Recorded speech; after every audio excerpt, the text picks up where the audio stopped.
Hello everyone, thank you for spending some of your time to watch our presentation. We are from Group 3 and in this presentation we will talk about genres in children's literature.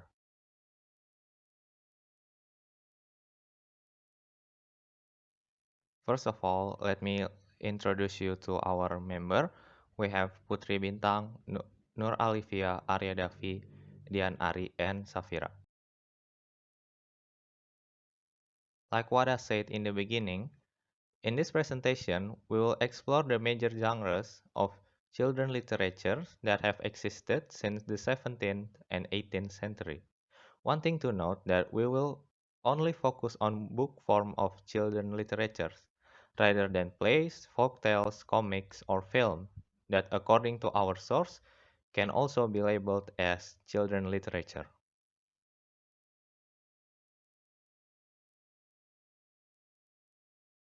Hello, my name is Safira Nur Fitriani, and I'm going to explain about fables.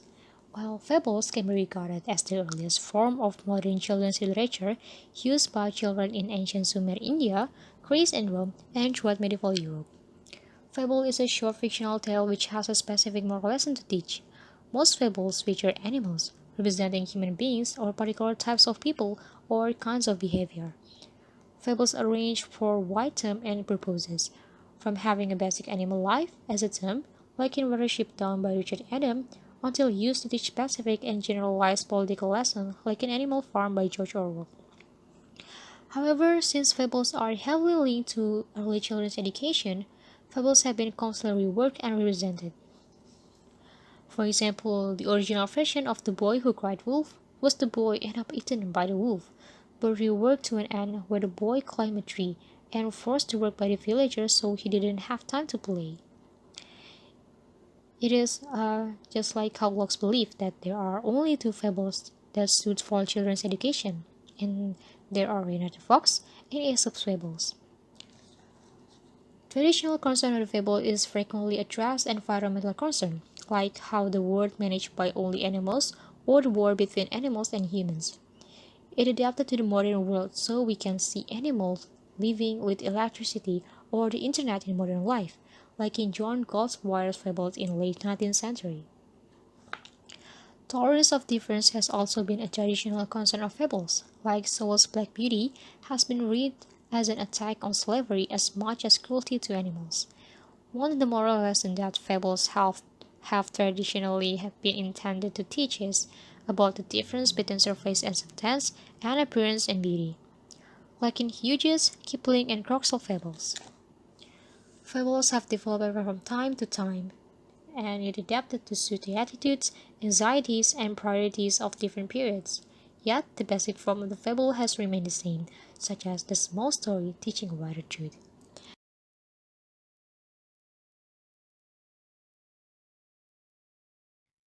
Next is moral and instructive tales. So according to Nina Bowden, there are two issues in this genre that needs to be highlighted.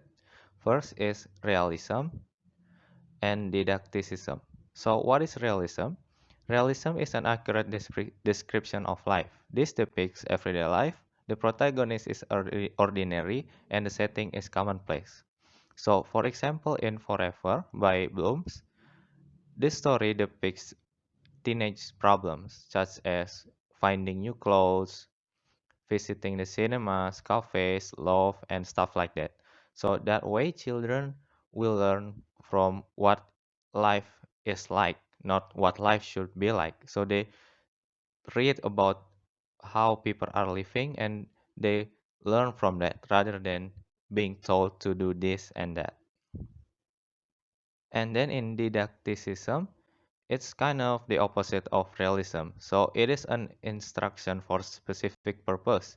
In didacticism, the aim is to instruct reader usually in moral and behavior. So this is according to what adults think is the best behavior for children. So for example, in the Daughter of a Genius, it teaches kids about keeping receipts. So it is we can see that it is not something that kids do every day. Kids doesn't keep receipts, but in this story, the author tries to tell kids to keep receipts because he thinks that is a good thing for a kid to learn.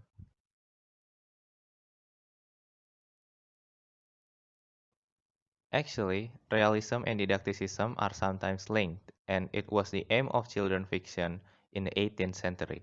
So back then, moral stories uses one of these approaches to tell their story. It's either realism or didacticism, but sometimes they are intertwined. For example, in the story Purple Jar, the main character has to choose whether she wants to buy a purple jar or a shoes, and she ultimately chose to buy the purple jar, which turned out to be just a clear jar. The key point here is that reader will meet those things which they found around them in their own lives, just like going to a store, and that is on this didacticism will be based. So, because of that event, the author will tell children to be wise when purchasing something. That is why realism and didacticism sometimes are linked.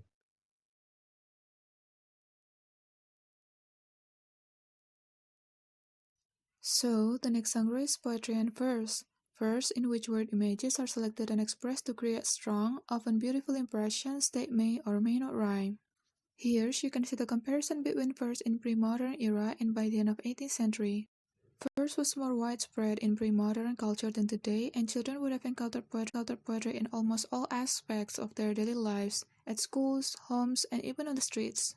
It is extremely devout and mostly concerned with religious and moral education.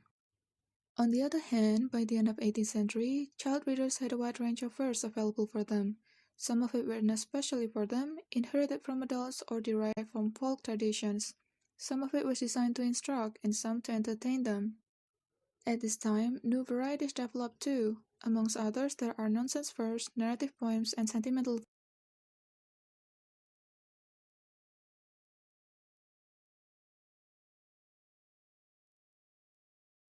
What actually composed children's poetry always been uncertain since original intended audience, language, and genre do not offer certain guidance. However, gender, class, location, and age will have played a part in determining what constitutes children's poetry, and its definition will have changed over time. Changing construction of childhood have affected ideas of children's verse, but formal, tonal, and stylistic continuities are often more obvious than the innovations.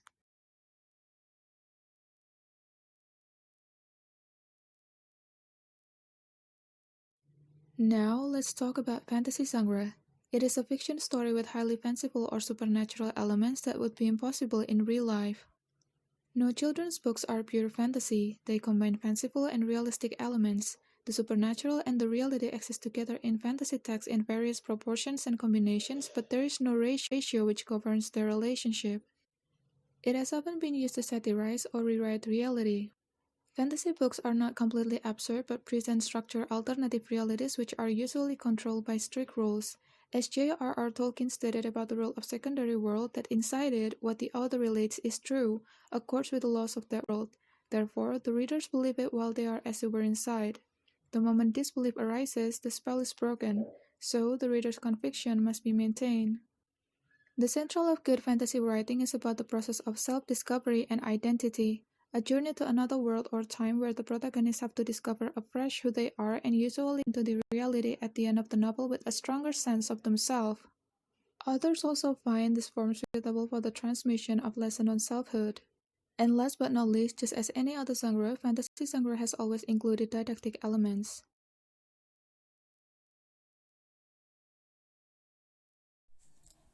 The first example to take a look at is the family story, which focuses on the paradox of its genre, that probably includes more accounts of family disordering than coherence by removing parents or children from one another by death, divorce, evacuation, flight, abandonment, or some other mechanism.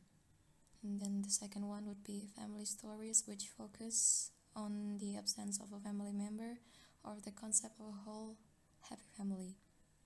It might seem similar with the previous category, but in this one, the absent factors of those mentioned serves to endorse the importance of family itself rather than to merely serve as a device to give children free rein or to allow pathos and adventures to come into the narrative. The third example is a regenerated family in revised forms, usually portrayed by the protagonist. And the next example would be a family story that emphasizes the warmth and caring atmosphere of a family, especially in the role of a mother itself.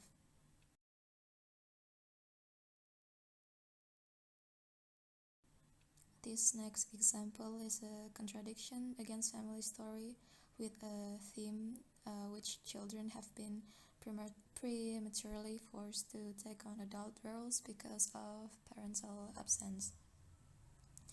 And then this one centers on family stories which the relationship between parents and children had become marginal, and those adults who did intrude on the children's lives were no longer the bringers of discipline or wisdom, but themselves learned from and were liberated by the children. The seventh example are children family stories with a touch of governmental and political elements. And then the last one is a family stories that are related after World War II, and these are the more quote-unquote modern issues in family stories.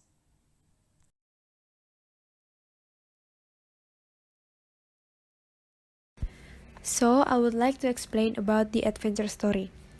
So basically adventure story are dominated by actions that are involved with danger, risk, and excitement.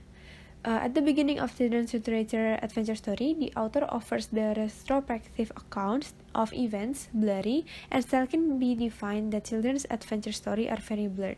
So basically at the beginning, adventure story are offered for adult reader, but after the times goes by, it also designed for children readers, but some deliberately sought a crossover readership of adults and children. For the example is Gulliver's Travels, that it has a version for adult and children. And then adventure story basically involved with four things. The first one is heroism. It's one of the objects that usually appeared in adventure story for children's literature. The adventure story provide a fantasy of powering children, so the children will have receive a lot of insight towards the story itself. And then the second one is the adventure story depicts some conflict between children's yearning, consequential, and their residual desire of protections and supervisions. It means that the story shows the connections between the children and their guardian through imagery of the story.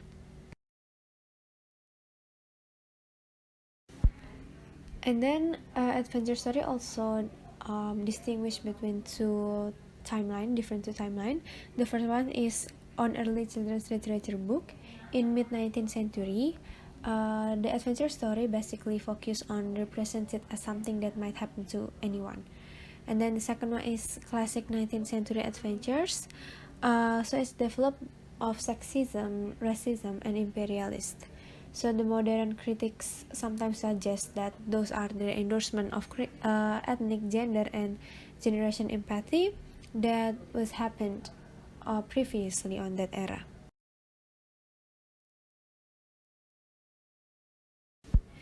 And then I would like to explain about school story. So according to George Orwell, he argued that school story was fundamentally social, political, conservative. And then also there's a book of instructions that has an insight about school story that basically consists of three basic criteria. The first one is it's almost entirely in school, so it could be the setting and also the story itself. And then the second one is it takes the relationship between the scholars and their teacher as its primary focus. So the story will telling about the connections between scholars and also the teachers. And the third one is it contains attitude and adventure which are unique to school life. So it would be the uniqueness story of school's experience. So for further information of school story, In the classic school story, the school is not merely a setting for adventures, but functions almost as a character itself. So basically, it's a character oriented, which it tells about the character's life and also struggles on the story. Moreover, school stories tend to focus on socializations where the character integrated to the society. So it could be how the society on the school affect the character that makes the storyline through it. And then a central theme of school stories is the balance between submissions and defiance, authority and autonomy. However, the British school story can seem a repressive genre since it often endorses the individual's internalizations of school discipline and ethos. So, it could be the example of their disobedience towards the school rules that will be happens on that story. And then, in accordance with the time, the school story adapted by successfully combined with other genres. So as the time goes by, or much of the author combine more than one genre. For the example is Harry Potter, which we know that Harry Potter is have a settings on the school, but beside of that, it also tells about fantasy on the story.